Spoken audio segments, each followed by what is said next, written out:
오늘 우리가 함께 살핀 이 시는 그 위에 있는 그 제목과 같은 그 부분이 말해주듯이 성전에 올라가는 그런 노래들 가운데 하나입니다. 수요일 날도 이 부분을 간단하게 설명하긴 했는데요. 이스라엘 백성들은 매년 성전을 향하여서 3번 정도 주요 절기일 때마다 이 예루살렘 성전을 향하여서 올라갔습니다. 오늘날 우리가 명절이 되면 각 가정이 차를 이끌고 각기 고향을 찾아가듯이 그러했던 것이죠. 각자 자신이 부여받은 그런 하나님의 은혜로 부여받은 땅에서 그렇게 살다가 지정된 이러한 시기가 되면, 절기 때가 되면 하던 일들을 다 내려놓고 성전을 향해 올라갔습니다. 이는 오늘날 우리가 일주일을 살다가 하루 주일날 다 내려놓고 하나님을 찾기 위해서 예배하기 위해서 모이는 것과 또 같죠. 이것은 하나님의 명령이었습니다. 그래서 그렇게 했던 것이고요. 또 명령이어서 의무적으로 해야 했지만 한편 또한 기쁨을 담고 있는 그런 의무였습니다. 그리고 이렇게 그 성전에 올라간다라고 하는 것은, 이러한 맥락은 이 예루살렘 성전이 그 지역에서 약간 높은 곳에 위치했기 때문에, 그리고 예루살렘이란 그 지역이 다른 모든 지역에 보다 좀 높이 있고 또 그 지역을 가려고 하면 이 산을 오르듯이 올라가야 했기 때문에 올라간다라는 말이 있는 것입니다. 그리고 이렇게 성전을 향해 올라가는 그 길을 사람들은 순례의 길이라고 불렀고요. 이 순례의 길을 걷게 되는 이때마다 이스라엘 백성들은 이것이 자신의 인생이라는 것을 생각했습니다. 단순히 절기만 지키고 끝나는 것이 아니라 내 인생이 하나님께서 목적하신 그 결론에 가는, 지나가는 인생이다. 결론을 가져야 되는 인생이다라는 것을 그 올라가는 동안에 상기하기도 한 것이죠. 그래서 여러분들, 오늘 이 시는요, 하나님께서 우리가 그 인생의 순례길을 가는 동안에 하나님께서 자기 백성에게 허락하신 여러 가지 복들이 있습니다. 그 인생길을 든든하게 걸어가서 결국 그 목적지에 이르도록 하나님께서 주신 어떤 복들이 많이 있는데, 그 많은 복 가운데 아주 중요한 복 하나를 초점을 맞춰서 우리에게 얘기해주고 있습니다. 그게 뭔가요? 그게 바로 하나님 백성들 간의 연합입니다. 서로 다른 사람들이 하나로 연합해서 걸어가는 인생을 사는 것, 그게 오늘 본문이 중요하게 말하는 그런 주제입니다. 좀 신약의 맥락에서 우리가 확장해서 생각해 본다면 바로 교회의 연합이라고 할 수 있겠죠. 하나님께서는 우리가 예수님과 함께 그 인생의 여정길을 걸어가는 동안에 그 예수님을 통해서 우리가 수많은 하늘의 그 신령한 복들을 받지 않습니까? 의롭다함과 자녀됨과 모든 그런 다양한 축복들을 우리가 받지만, 그 중에 가장 또 중요한 축복 중에 하나가 바로 교회가 되는 것이죠. 교회로 우리가 함께 살게 되는 것.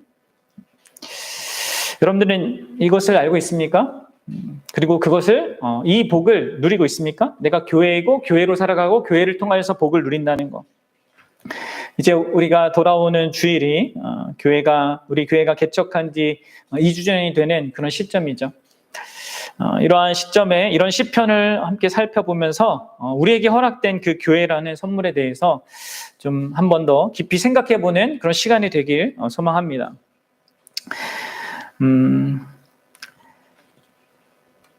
여러분들, 하나님께서 우리가 이 악과 고통이 가득한 지나가야 되는 이 세상을 살아가고 걸어가는 동안에 주시는 그 교회적인 관계를 통한 그 복, 그 복의 특징이 무엇인가?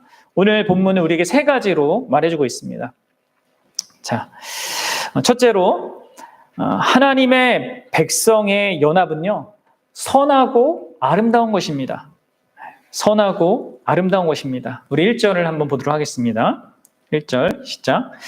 보라, 형제가 연합하여 동거함이 어찌 그리 선하고 아름다운고. 그렇습니다.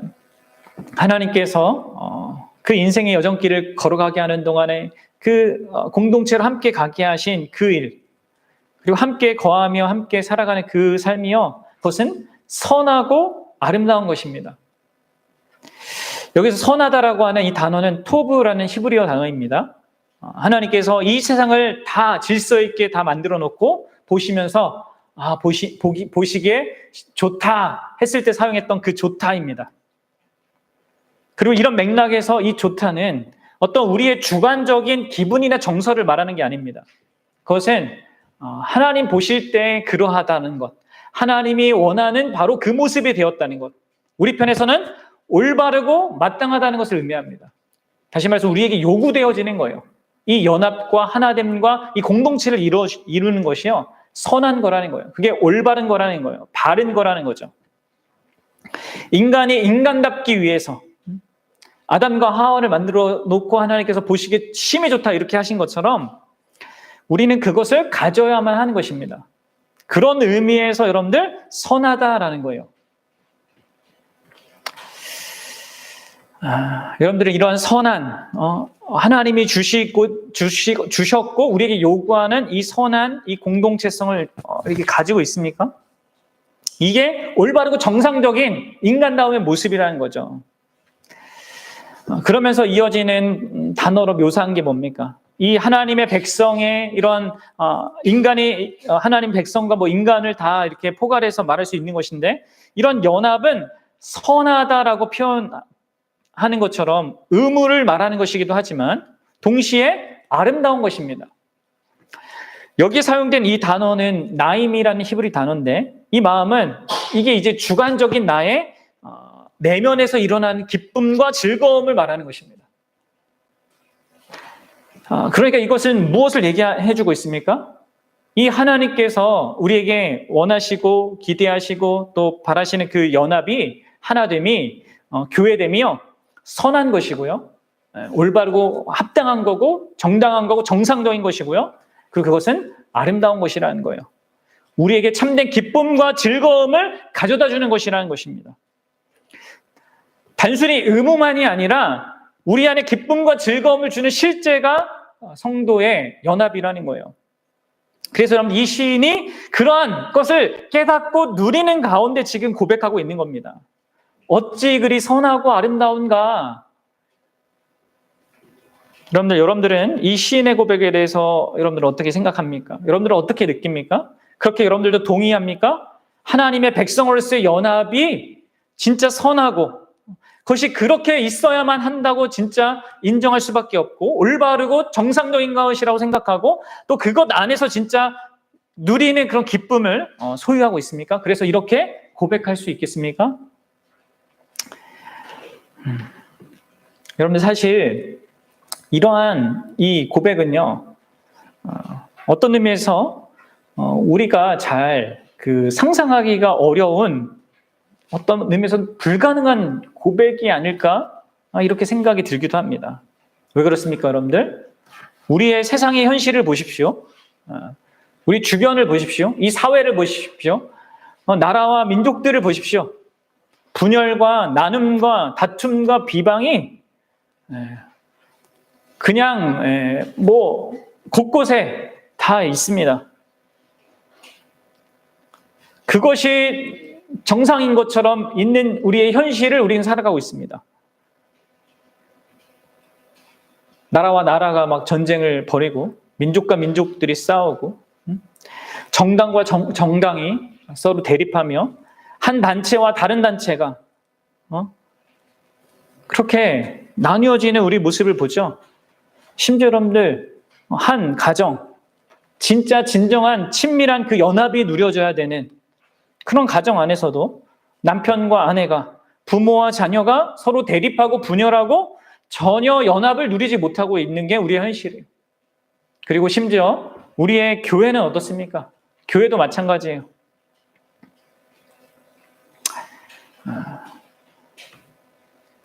여러분, 성경에 그 처음부터 이어지는 모든 이야기의 흐름 속에서 또 한 번 생각해 보십시오.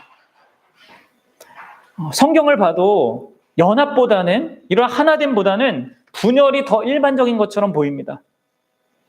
아담과 하와가 서로 탓하면서 서로 이렇게 비방했고, 가인이 아벨을 시기해서 죽이는 일이 있었죠.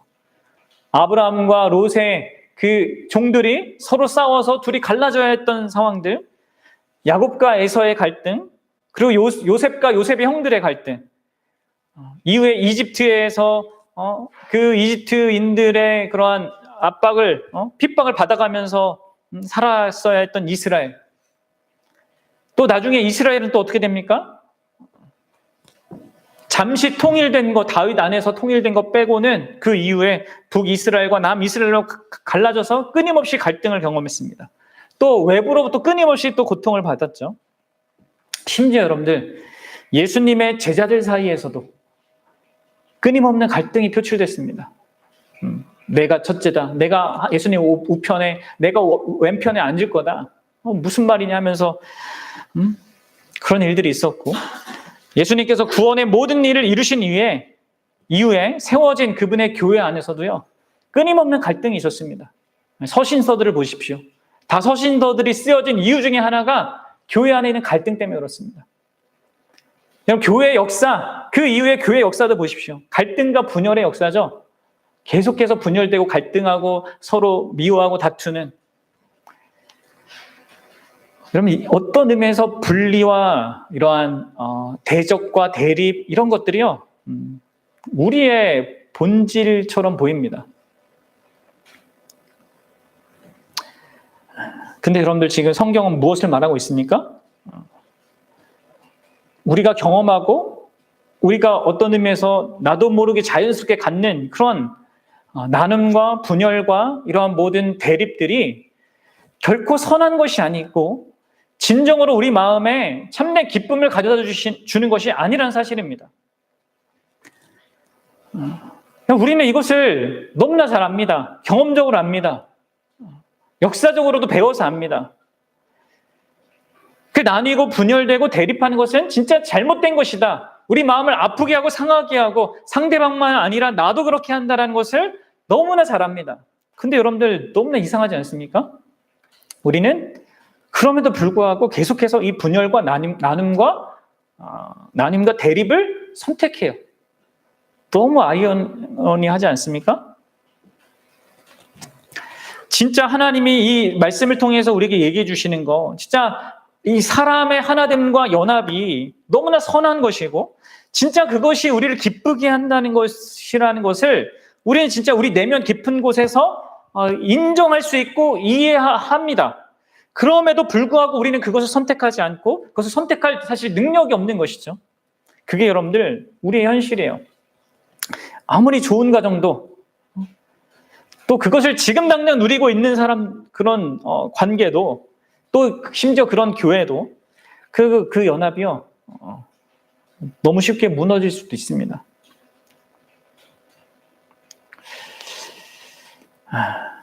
여러분, 이것에 대해서 여러분 어떻게 생각하십니까? 그리고 이러한 현실 속에서 하나님이 선포하는 이 사실, 이 세상이 어떠하다 할지라도 하나님의 백성의 그 연합은 선한 것이고 아름다운 것이다. 올바른 것이고 정당한 것이고 너희들에게 참된 기쁨을 가져다 주는 거다라고 선언하고 있다는 거예요. 그리고 그런 것을 우리가 생각한다면, 그런 맥락에서 이 연합을, 이 하나됨을 깨고 이 하나됨을 쉽게 생각하고 별것 아닌 것처럼 생각하고, 또 분리와 대립과 그런 다툼을 선택하는 것이 얼마나 악한 것이고, 또 그것이 얼마나 우리에게 큰 고통을 가져다 주는 것인가, 이것을 명확하게 우리는 이해해야 합니다. 여러분들, 이런 부분에 대해서 잘 생각해 보십시오. 특별히 교회로서 연합한다는 것이 하나 된다는 그러한 측면이 하나님 보실 때 선한 것이고, 또 우리에겐 참된 기쁨을 가져다 주시는 거다라는 이 명확한 사실을 좀 한번 생각해 보기 바랍니다. 이게 첫 번째 우리가 생각해야 될 우리 교회의 연합과 하나됨의 특징입니다. 그럼 둘째는 바로 이런 맥락 속에서 우리가 생각할 수 있는데요. 아무리 봐도 우리는 이것을 온전히 영위하고 누릴 수가 없죠. 그래서 여러분들, 이러한 그 성경의 진리가 우리에게 선언되는 것입니다. 그것은 바로 이 하나님 백성이 가져야 하고 영위할 수 있는 이 연합은요, 위로부터 오는 선물이라는 거예요. 하나님께로부터 오는 선물이라는 것입니다. 그것도 그분이 풍성하게 넘치도록 주시는 선물로서 부여하는 것입니다. 그럼 이 사실을 알아야 돼요. 자, 이 사실은 시인이 2절과 3절 상반절에서 두 가지 비유를 들어서 설명하고 있는 것입니다. 이 연합의, 이 하나님 백성이 하나됨의 선함과 아름다움이 무엇인지 설명하고 있는 것이죠. 우리 같이 2, 3절을 읽어보도록 하겠습니다. 시작. 머리에 있는 보배로운 기름이 수염 곧 아론의 수염에 흘러서 그의 옷깃까지 내림 같고 헐몬의 이슬이 시온의 산들에 내림 같도다. 네, 여기까지요. 그렇습니다.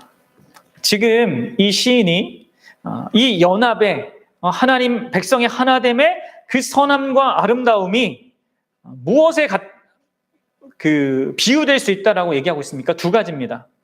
하나는 2절이 말하고 있듯이 대제사장 아론에게 부어지는 그 기름과 같다는 거예요. 여기서 이제 아론이 여러분 등장하고 있습니다. 그가 누구예요? 아론은 이스라엘 역사에서 첫 번째 대제사장이었습니다. 그리고 그에게 기름이 부어진다는 것은 무엇입니까? 그것은 그 아론이 대제사장으로서의 특별한 임무를 하나님께로부터 부여받았다는 것을 의미해요. 그래서 그때 부어지는 그 기름이 어떤 기름이에요? 보배로운 기름입니다. 보배로운. 여기서 이제 보배로운이라고 번역된 이 단어도요, 앞에 선하고라고 한 단어와 같은 겁니다. 토부예요, 토부. 좋은, 선한, 합당한, 올바른 그런 기름이라는 것입니다. 하나님이 부여하신 그 임무를 이렇게 부여하는 그러한 적합한 기름이라고 하는 것이죠. 근데 여러분들, 여기 2절 말씀을 보면요, 여기서 중요한 것은 이 선한 기름이 묘사되는 방식입니다. 여기 초점이 무엇에 있습니까? 이 선한 기름이 어떻게 된다는 것에 초점이 있어요? 반복되는 단어들이 보이죠. 뭡니까? 반복되는 단어들이 있어요. 뭐예요? 2절을 보면 머리에 있는 보배로운 기름이 수염 곧 아론의 수염에 흘러서 그의 옷깃까지 내림 같고, 여기서 흘러서 내림 이 단어도 다 똑같은 단어입니다. 다 내리다는 겁니다. 내려오다는 거예요. 기름이 흐르고 있습니다. 내려오고 있습니다.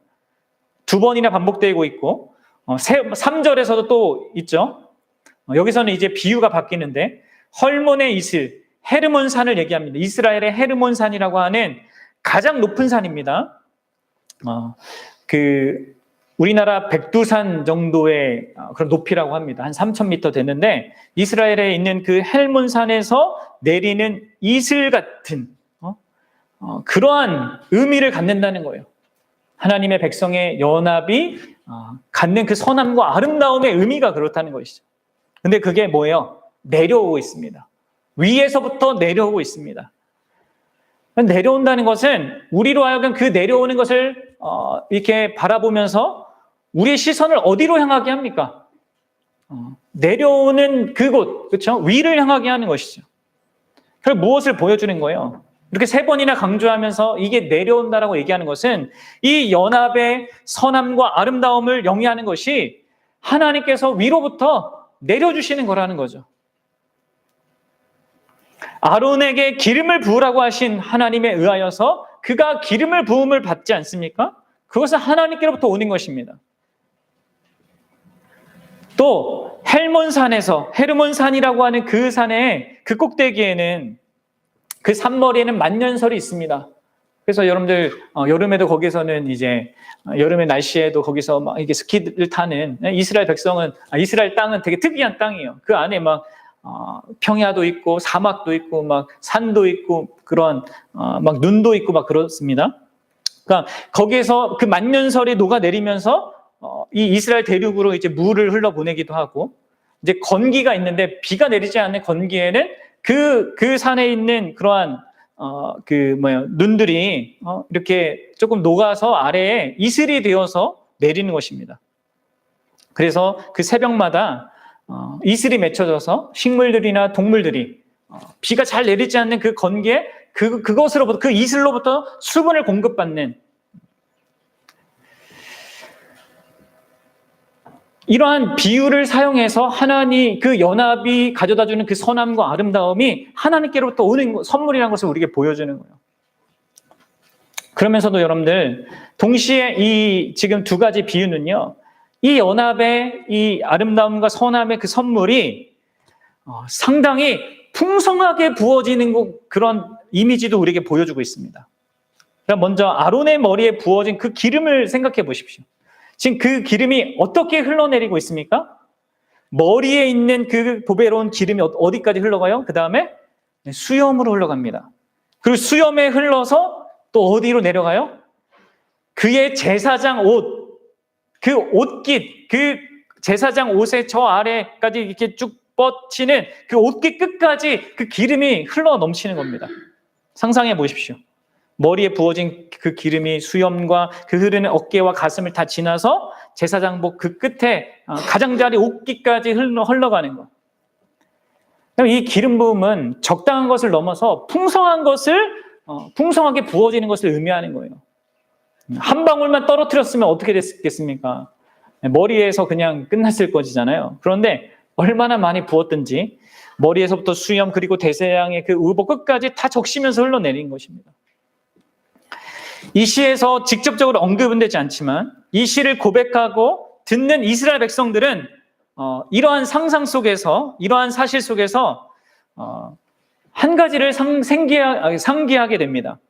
그것은 바로 이 기름이 흘러내릴 때, 이 흘러내리는 기름이 대제사장의 가슴에 달린 흉패를 다 적시며 지나갔을 거라는 거죠. 대제사장의 그 가슴에는 흉패라는 것이 있는데 그 흉패에는 12가지 보석이 이렇게 달려 있습니다. 그리고 이 12가지 보석은 이스라엘의 12지파를 상징하고 대표하는 겁니다. 그러니까 여러분들 지금 대제사장 아론에게 부어진 그 기름은 그 아론 대제사장을 통해서 그 12지파에게까지 지금 적용되어서 이렇게 흘러내려가고 있는 것을 지금 상징적으로 보여주고 있는 거예요. 그렇죠. 그러니까 이러한 부어짐, 이 하나됨의 그 축복이 되게 풍성한 축복이라는 것을 우리에게 보여주고 있는 거예요. 이는 또 헬몬산에서 내리는 이슬 같다는 것에서도 동일하게 알 수 있는 내용입니다. 그 이스라엘 헬몬산에서 내리는 그 이슬 때문에 이스라엘 온 땅의 그런 식물들과 동물들이 생명을 보존하고 누리고 영위합니다. 그래서 하나님께서는 자신의 은혜가 마치 헬몬산 때문에 내리는 그런 이슬과 같다라고 하면서 이렇게 표현하셨거든요. 자, 호세아서 14장 5절과 7절인데 우리 같이 한번 읽어보도록 하겠습니다. 시작. 내가 이스라엘에게 이슬과 같으리니 그가 백합과 같이 피겠고 레바논 백향목 같이 뿌리가 박힐 것이라. 그의 가지는 퍼지며 그의 아름다움은 감람나무와 같고 그의 향기는 레바논 백향목 같으리니 그 그늘 아래 거주하는 자가 돌아올지라. 그들은 곡식같이 풍성할 것이며 포도나무같이 꽃이 필 것이며 그 향기는 레바논의 포도주같이 되리라. 아멘. 하나님께서 자신의 그러한 은혜의 베푸심을 이 이슬에 비유하고 그 이슬로 인하여서 이스라엘의 땅이 백합과 같이 작은 식물뿐만 아니라 백향목같이 엄청나게 큰 식물까지도 모두 이 이슬의 그런 영향을 받아서 생명을 영위하고 누리고 번성하는 그런 일이 있다고 보여주고 있는 것이죠. 그렇습니다, 여러분들. 하나님께서 자기 백성에게 주시는 이 연합, 하늘로부터 내려오는 이 연합의 선물은요, 이 선함과 아름다움의 선물은 이렇게 넘치는 그런 축복으로 우리에게 주어지는 것입니다. 우리가 필요한 것보다 넘치고 우리가 받아 마땅한 것보다 훨씬 더 넘치는 복으로 주시는 선물이 바로 이 연합의 선물입니다. 여러분들, 그리고 바로 이런 맥락에서 성경이 이렇게 연합에 대해서 하나님께로부터 오고 하나님이 주시는 그런 큰 축복이라는 것을 얘기하는 것 속에서 우리는 이 연합이 결국 인간의 어떤 노력으로는 불가능한 것임을 다시 한번 깨닫게 됩니다. 그렇죠? 우리가 앞에서는 그런 현실을 봤잖아요. 우리가 아무리 노력한다 하더라도, 아무리 뭔가 애쓴다 하더라도요, 나와 다른 사람, 우리를 하나 되게 만들 수 있는 것이 우리 인간에게는 없다는 것을 보여주는 것이죠. 여러분들, 도대체 왜 우리는 전쟁을 계속 하고 있는 것입니까? 왜 서로 사랑해야 될 부부가 계속해서 싸우고 부모와 자녀들이 싸우고 다투는 것입니까? 그리고 과연 무엇이 이 다투는 자들을 하나 되게 할 수 있겠습니까? 뭐라고 생각합니까? 교육입니까? 아니면 도덕적인 훈련입니까? 아니면 돈입니까? 돈이 많으면 좋은 가정이 될까요? 아니요. 돈 때문에 더 싸웁니다. 돈 때문에 더 나누어집니다. 그럼 무엇이 우리를 하나 되게 할 수 있을까요? 이것을 생각해 보십시오. 인간의 그 어떤 노력과 그 어떤 애씀으로는요, 하나됨이 불가능하다는 것을 이 세상 역사는 계속해서 우리에게 보여주고 있습니다. 그것은 이 본문의 2절이 말하고 있듯이 하나님께로부터 와야 됩니다. 위로부터 와야 합니다. 그런 선물이고요. 또 그 선물은 우리에게 풍성하게 넘치도록 부어지는 그런 선물로서 주어져야 합니다. 물론 여러분들, 이러한 이 하나님의 이 주시는 이 선물이요, 일반 은총적인 관점에서는 이 땅을 살아가는 모든 사람들이 아주 짧은 시간 경험해요. 그게 언제예요? 바로 결혼할 대상자를 만나고 결혼하게 되고 그 결혼 관계에서 누리는 짧지만 그 달콤한 그 시절들. 그러면 우리는 그것이 이 하나됨이라는 게 얼마나 큰 선한 그리고 너무나 좋고 아름다운 것인지를 그때 경험하잖아요. 그리고 그것이 우리에게 정서적으로나 물리적으로나 많은 부분에서 풍요롭게 하는 것을 경험합니다. 그렇죠? 그런 것을 살짝 맛보게 하지만 결국 우리의 죄 때문에, 이기적인 우리의 마음 때문에 그게 오래가지 못해요. 그렇죠?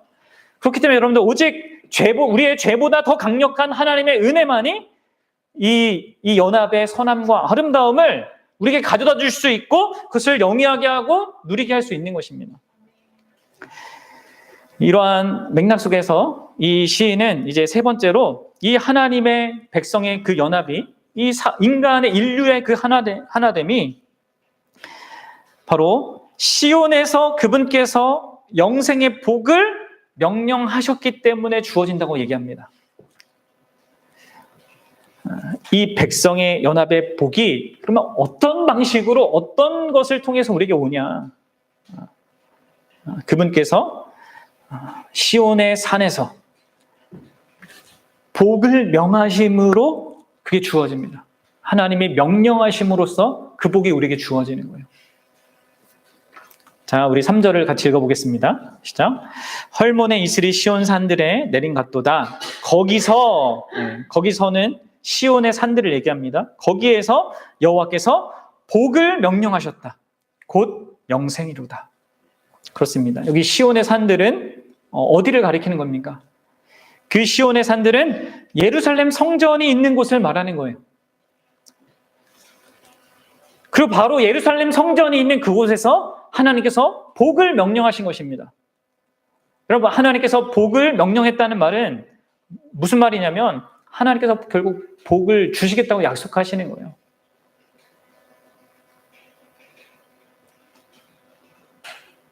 아브라함에게 너는 복이 될지라 이렇게 했잖아요. 그 얘기는 뭡니까? 복받을 짓을 해라 이런 얘기가 아니라 내가 너를 복이 되게 할 거다 약속이잖아요. 마찬가지입니다. 복을 명령했다는 것은 그곳에서 하나님께서 이스라엘 백성에게 복을 주시겠다고, 복받은 자가 되게 하겠다고 약속하신 것이죠. 그리고 바로 그런 이유 때문에 바로 그 시온에 있는 그 성전에서 이 아론을 대표로 하는 그 대제사장과 그 대제사장의 후손들에게 그 특별한 임무를 감당하게 하셨던 것입니다. 여러분들, 대제사장이 감당하는 직무가 무엇입니까? 그것은 바로 하나님과 하나님 백성 사이의 관계가 회복되게 하는 일의 중보자 역할을 하게 한 거죠. 하나님과 하나님 백성 사이에, 인간 사이에 깨어진 그 관계에 그 중간에 서서 그 하나님과 백성 사이를 화목하게 만드는 그런 일을 하도록 기름을 부어서 그 일들을 감당하게 한 것입니다. 그렇습니다, 여러분들. 모든 인간관계의 그런 불화의 시작은요, 그럼 우리가 첫사람 아담의 타락을 통해서 확인하게 되잖아요. 그것은 우리끼리의 문제가 아닌 것입니다. 그것은 근원적으로 하나님 자신과 우리 자신의 관계의 깨어짐으로부터 나오는 것입니다.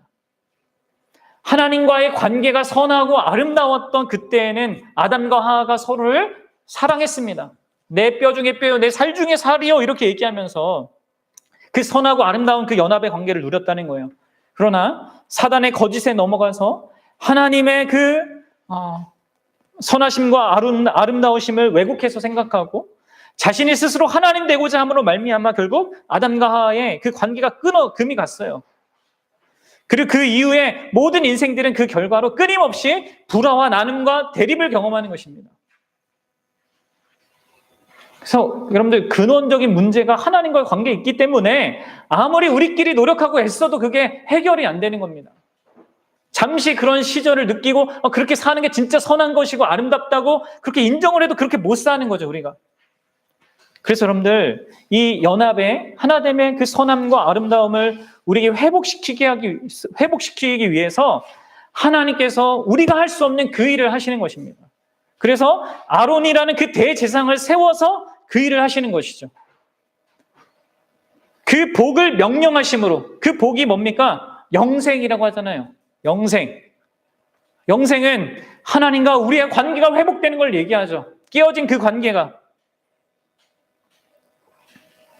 그리고 그것이 근거가 되어서 이 앞에 있는 그 연합의 이런 선함과 아름다움을 누리게 되는 거예요.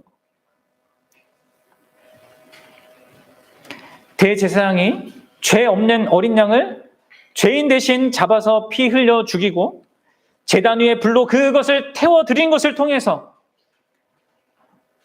하나님께서는 너와 나를 나누는 그 모든 세상적인 기준들과 장신구들을 다 제거하시고 하나님 앞에서 벌거벗은 자로 우리를 서게 합니다. 나 대신 죽은 그 흠없는 어린 양을 보면서, 죽어가는 그 어린 양, 불태워지는 어린 양을 보면서 내가 생각하는 것보다 더 큰 죄인이라는 사실을 그 앞에서 인정하게 하고, 그런 면에서 타인과 내가 다른 무엇으로 구분될 자들이 아니라 그러한 죄인임을 알게 하는 그런 것 속에서 갖는 동질감을 갖게 하는 거죠. 또 동시에 그런 과정을 통해 그렇게 어린 양이 대신 죽는 과정을 통하여 하나님의 그 은혜의 보좌 앞에 나아가게 하시는 그 하나님의 놀라운 사랑을 또한 바라보면서 그 사랑 때문에 내가 있고 나의 존재가 있고 나의 인생이 있구나라는 것을 보게 하고, 내 옆에 있는 그 사람도 역시 그러한 자구나, 그러한 변화된 자기에 대한 인식과 또 타인에 대한 인식을 그 안에서 갖게 하는 것입니다. 그것이 하나님이 그 성전에서 명령하신 복, 그 영생으로 말미암아 우리에게 있게 되는 것이죠.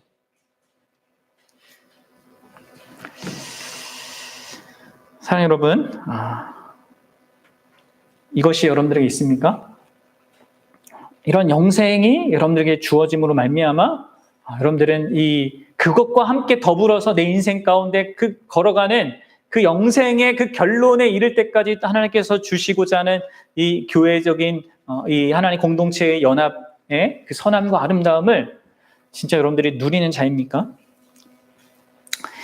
시온산에서 이렇게 명령된 복, 영생은 사실 이스라엘에게는, 또 이 시를 고백하고 있는 다윗 자신에게는 아직 그렇게 선명하게 드러난 사실은 아니었습니다. 다만 이러한 제사장의 사역들과 이러한 어린 양의 죽음과 이런 것들 속에서 그것이 가리키는 어떤 복된 미래적인 그 약속에 대한 소망을 가지면서 이것을 누렸습니다. 그런데 여러분들, 오늘날 우리 믿는 자는 어떤 자들입니까? 더 복된 위치에 있죠. 그 다윗과 이 이스라엘 백성들이 노래하면서 소망했던 그것이 성취되고 그 약속된 복이 완성되어서 적용된 자로서 우리가 있기 때문에 여러분, 우리는 이 시편의 고백을 우리의 고백으로 할 수 있게 된 거예요. 그렇죠, 여러분들? 여러분들은 그래서 그런 자인가 물어봐야 합니다, 자신이. 이 영생의 그 명령이 다윗의 후손인 예수 그리스도, 그리고 모든 아론과 모든 그 아론의 후손들, 대제사장들이 가리켰던 완전한 대제사장이신 그 예수 그리스도로 말미암아 성취된 것을 우리는 보지 않습니까? 그 하나님이 선언하신, 그곳에서 선언하신 그 복이 실제로 우리 것이 되게 하신 그 일을 그리스도 안에서 하나님께서 이루셨습니다. 매년 시온에서 행해지던 그 대속의 제사를 대제사장이신 예수 그리스도께서 또 친히 자신의 제물이 되어서 그 자신의 죽음으로 말미암아 단번에 완성시키셨죠. 그래서 여러분들, 우리에게 그 영생의 복을 그분이 가져다 주셨습니다. 그리고 그러한 것을 알고 믿는 자는요, 그렇게 그러한 하나님 주신 그 영생 안에서 자기 인생을 보기 때문에 자신의 주변을 이렇게 달리 보게 되는 거죠. 여러분들, 우리 에베소서 2장 13절부터 18절인데 마지막으로 이 부분을 한번 보도록 하겠습니다.